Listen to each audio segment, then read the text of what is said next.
Bienvenue dans ce deuxième épisode de Secrets des traditions occultes. Aujourd'hui, on s'attaque à un sujet qui fascine et effraie depuis des siècles, la sorcellerie en France. Nous allons explorer comment, pendant des siècles, ces pratiques ont été vues comme un mélange de magie, de guérison et parfois de menaces. Vous êtes prêts à découvrir les secrets de la sorcellerie? Allons-y. La sorcellerie en France remonte bien avant le Moyen-Âge.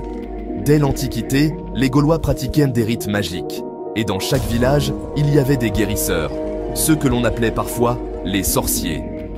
Ces personnes, souvent en marge de la société, avaient des connaissances avancées des plantes, de la nature et des cycles lunaires.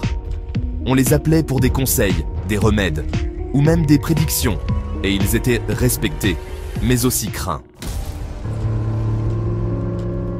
Pour beaucoup, la sorcellerie n'était pas synonyme de mal, mais plutôt d'un savoir caché, transmis de génération en génération.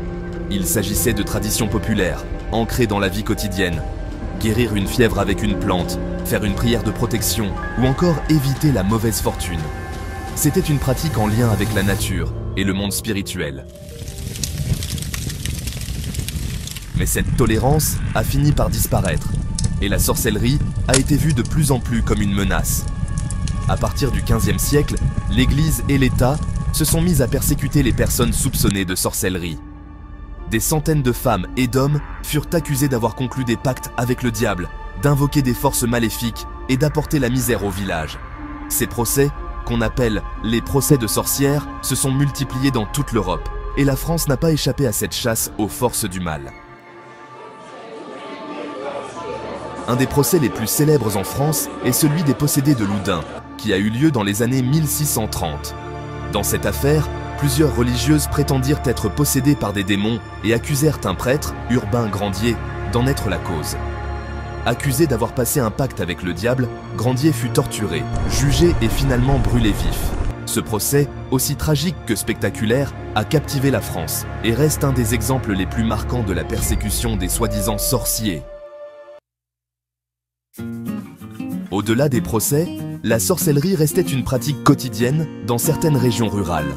Dans les villages, les gens croyaient au pouvoir des amulettes et des talismans pour éloigner le mauvais œil. Beaucoup portèrent des pendentifs ou gardèrent des herbes séchées pour se protéger des malédictions et des forces invisibles. La mandragore, par exemple, était particulièrement vénérée. Cette plante, à la forme humaine, était censée posséder des pouvoirs magiques incroyables. On pensait qu'elle pouvait guérir, prédire l'avenir et même protéger contre les esprits. Mais attention, la légende disait que celui qui l'arrachait entendrait un cri si terrifiant qu'il en mourrait. Elle était donc déterrée avec précaution, souvent en utilisant un chien pour éviter ce cri de la mort.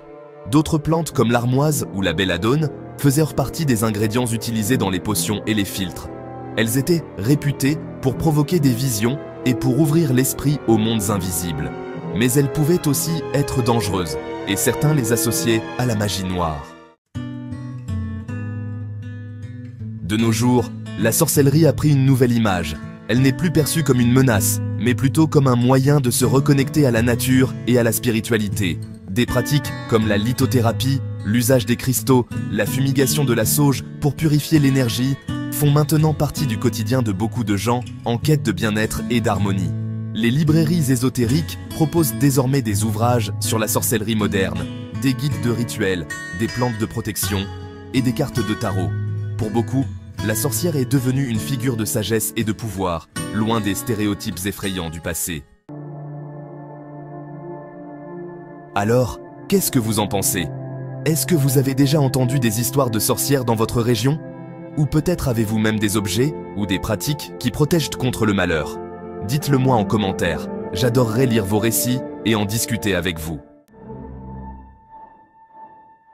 Merci d'avoir regardé cet épisode de Secrets des traditions occultes. Dans le prochain épisode, on abordera un autre aspect mystérieux des traditions occultes, les rituels de protection. Comment nos ancêtres cherchaient-ils à se protéger du mal et des mauvais esprits? À très bientôt. Et souvenez-vous, chaque légende cache un fragment de vérité.